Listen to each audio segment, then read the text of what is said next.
नमस्कार दोस्तों, मेरा नाम Anurag. Welcome back to Lal classes. आज हम द लिटिल के बारे में बात करेंगे। हमने अपने रिसेंट वीडियो में लिटिल और ए लिटिल समझा था और कैसे इसको हम एज एन एडजेक्टिव सेंटेंस में यूज करते हैं। ओके, आज हम समझेंगे द लिटिल। द लिटिल कैसे सेंटेंस में यूज होता है उसको समझेंगे। ओके, चलिए द लिटिल।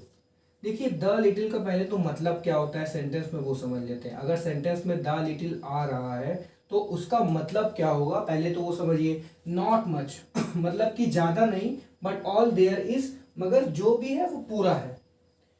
थोड़ा ही चीज है मगर वो जो थोड़ी चीज है वही हमारे पास पूरी है, उससे ज्यादा हमारे पास नहीं है। ओके, नॉट मच मतलब कि ज्यादा नहीं, मगर जो भी है चाहे थोड़ा ही है वो हमारे पास पूरा है, उतना ही है हमारे पास, उससे ज्यादा नहीं है। द लिटिल का मतलब ये होता है। सेंटेंस पढ़ेंगे उसमें समझेंगे। देखिए, मैंने आपको बताया था कि जो हमारा सेंटेंस बनता है वो हमारा सब्जेक्ट प्लस प्रीडिकेट से बनता है। ओके, अब देखिए, जब हमारी एक सब्जेक्ट आती है तो उसके साथ प्रीडिकेट भी आती है, उसमें भी वर्ब आती है अलग से। मैंने आपको बताया है कि जब भी सेंटेंस फुल स्टॉप से खत्म हो रहा है तो अगर उसमें एक वर्ब आ रही है तो इसका मतलब ये होगा कि एक सब्जेक्ट होगा। अदरवाइज अगर अलग से हम और देखें कि एक सेंटेंस में एक से ज्यादा वर्ब आ रही है तो इसका मतलब ये हुआ कि एक से ज्यादा सब्जेक्ट भी होंगे, क्योंकि अगर वर्ब आ रही है तो सब्जेक्ट भी आएगा, तभी हमारा सेंटेंस बनता है।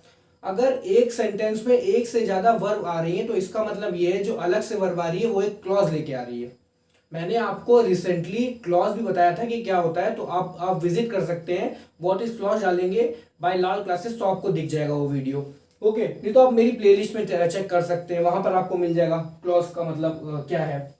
ओके, वहां पर आप क्लॉज समझ लीजिएगा। मतलब कि मैंने ये बताया कि अगर सेंटेंस में एक से ज्यादा वर्ब आ रही है तो इसका मतलब ये है कि अलग से उसमें एक क्लॉज भी हमने ऐड कर रखी है। सॉरी, चलिए पहले हम सेंटेंस को पढ़ेंगे और इसमें देखेंगे क्या एक से ज्यादा वर्ब है या नहीं सेंटेंस में।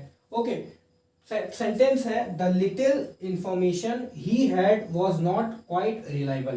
पहले तो हम ये देख लेते हैं कि जो लिटिल आया उसके बाद अनकाउंटेबल नाउन आई है या नहीं आई है।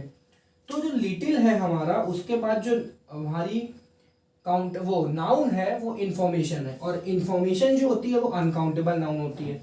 ओके, तो यहां तक तो बिल्कुल ठीक है। अब हम देखते हैं सेंटेंस में वर्ब कितनी है। एक वर्ब हमको दिखी हैड, पोजीशन डिनोट करने वाली, ठीक है, पास्ट में, और दूसरी हमको दिखी वॉज जो कि हमारा स्टेट रिलेटेड है। ओके, चलिए अब हमको जब दो वर्ब दिखी है हैड और वॉज तो इसका मतलब ये होगा कि दो सब्जेक्ट भी होंगे। चलिए, हैड के तो बगल में ही सब्जेक्ट लगा हुआ है तो ही हैड का सब्जेक्ट हो गया। बचा क्या, वॉज। वॉज का सब्जेक्ट क्या होगा, तो हमको द लिटिल इंफॉर्मेशन दिख रहा है।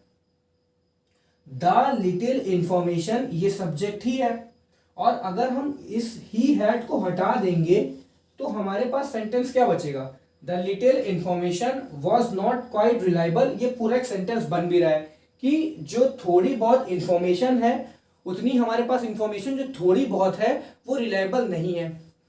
अब वो कौन सी इंफॉर्मेशन रिलायबल नहीं है उसके लिए हमने अलग से एक एडजेक्टिव क्लॉज डाल दी। वो क्लॉज क्या है, ही हैड, जो उसके पास थी। ठीक है, तो अब हमको ये समझना है कि द लिटिल कब यूज होगा। देखिए, द लिटिल तब यूज होगा, हमको पता है कि पहले जब भी कोई सेंटेंस अगर लिटिल से स्टार्ट हो रहा है तो लिटिल आएगा, उसके बाद आती है अनकाउंटेबल नाउन।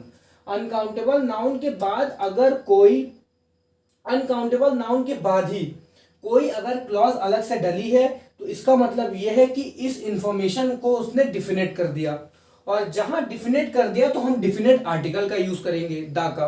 आप ये समझ लीजिए, इस डिफिनेट अगर देखिए मैं कहता कि the little information was not quite reliable तो एक जनरल टर्म में बात हो जाती कि जो थोड़ी बहुत इंफॉर्मेशन होती है वो रिलायबल नहीं होती, मतलब रिलायबल नहीं थी। मगर अब वो कौन सी इंफॉर्मेशन, वो मैंने क्या किया उसको डिफिनेट करने के लिए, स्पेसिफिक करने के लिए जो उसके पास थी।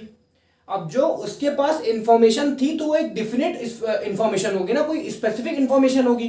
पूरी दुनियादारी की तो इंफॉर्मेशन नहीं होगी, उसके पास जो इंफॉर्मेशन होगी वो उसको ही पता होगा, और मैं उसी की बात कर रहा हूं। जब मैं स्पेसिफिकली कोई की बात करता हूं तो हम डिफिनेट आर्टिकल का यूज करते हैं जो कि हमारा द है।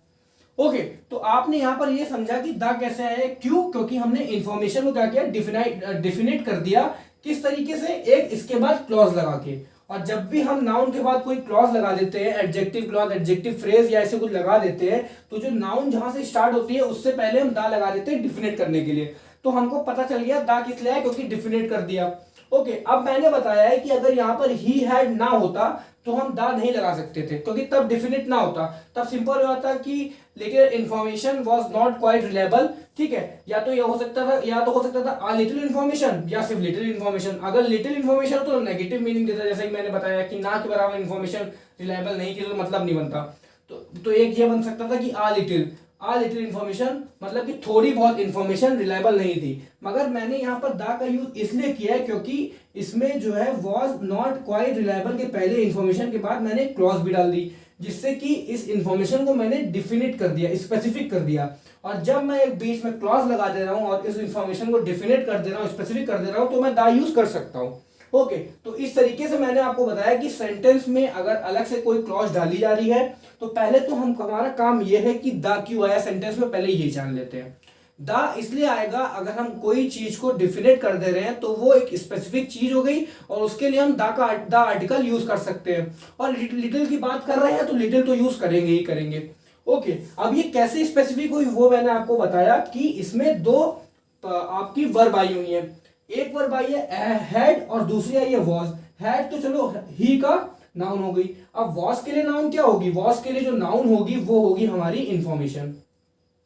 हमको अपने जो दो वर्ब थे उसके नाउन सब्जेक्ट भी मिल गए, तो मतलब कि सेंटेंस पूरा कवर है, पूरा फाइनल, मतलब कि सेंटेंस क्या है, पूरा कंप्लीट है, कंप्लीट सेंटेंस है। ठीक है, और इसको डिफिनेट कर दिया, और जहां मैंने डिफिनेट कर दिया उस वजह से दा का यूज हो गया। और मैंने आपको बताया कि लिटिल इसलिए भी यूज होगा, अगर आपको बोला जाए कि इस सेंटेंस में लिटिल या फ्यू में से कोई चूज करना है तो आप लिटिल करेंगे, क्यों, क्योंकि इसके बाद जो इन्फॉर्मेशन आ रही है अनकाउंटेबल नाउन है। और अगर अनकाउंटेबल नाउन के पहले लिटिल या फ्यू में से आपको बोलेंगे डिसाइड करने को, तो आपको लिटिल ही चूज करना है, क्योंकि अनकाउंटेबल नाउन के साथ लिटिल ही यूज होता है। चलिए सेकंड सेंटेंस देखते हैं।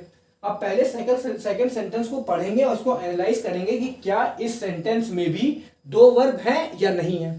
ओके, तो सेंटेंस है the little knowledge of carpentry that he possessed stood him in good stead. अब देखिए, हमको देखना है कि क्या इसमें दो वर्ब है या नहीं। द लिटिल नॉलेज, तो ये तो पूरा हमारा सब्जेक्ट हो गया ऑफ कारपेंट्री तक, ये हमारा सब्जेक्ट हो गया। और एनालिसिस मैंने आपको बता, उसमें एक जो है पिछले वीडियो में मैंने सब्जेक्ट को कैसे एनालाइज करते हैं वो भी बताया है। तो इसमें अगर मैं आपको बताऊं तो आर्टिकल आया है, फिर उसका एडजेक्टिव आया है, फिर नॉलेज जो है हेडवर्ड है, उसके बाद ऑफ जो है हमारा प्रीपोजिशन है, ऑफ का कर्म जो आया हुआ है, ऑब्जेक्ट जो आया वो कारपेंट्री आया हुआ है, तो यहाँ तो सब्जेक्ट ही हो गया।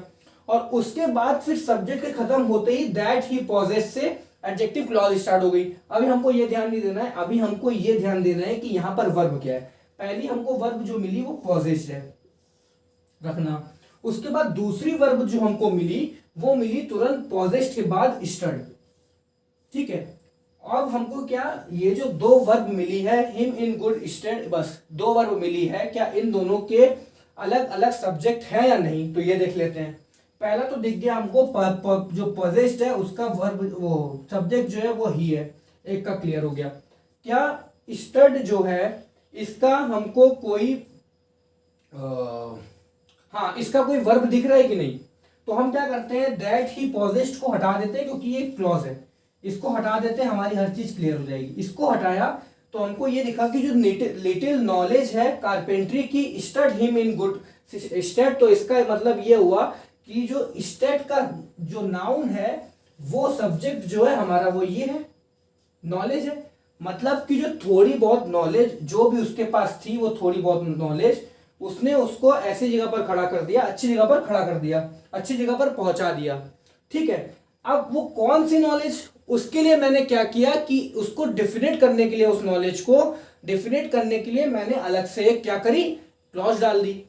अब वो कौन सी नॉलेज जो उसके पास थी, जो वो अपने पास पजेस करता था, जो उसके पास थी, अब जो उसके पास थी वो वाली नॉलेज ने उसको वहां खड़ा कर दिया, तो उसको वहां तक पहुंचा दिया, अच्छी जगह पर पहुंचा दिया। तो अब मैंने नॉलेज को डिफाइन कर दिया ना कि कौन सी नॉलेज, उस कारपेंट्री की नॉलेज जो उसके पास थी, उसने उसको अच्छी जगह पर पहुंचा दिया, या उस जो है वहां तक उसको पहुंचा दिया। तो अब आप बोलेंगे कि यहां पर द इसलिए यूज हुआ है, मैं आपको बताऊंगा कि डिफाइन कर दिया मैंने कैसे, ये दैट ही पॉजेस्ड को डाल के, कि जो उसके पास थी। अब मैं जनरल टर्म में तो बात नहीं कर रहा हूं कि बहुत लोगों के पास, मैं सिर्फ वो नॉलेज की बात कर रहा हूं कारपेंट्री की जो उसके पास थी।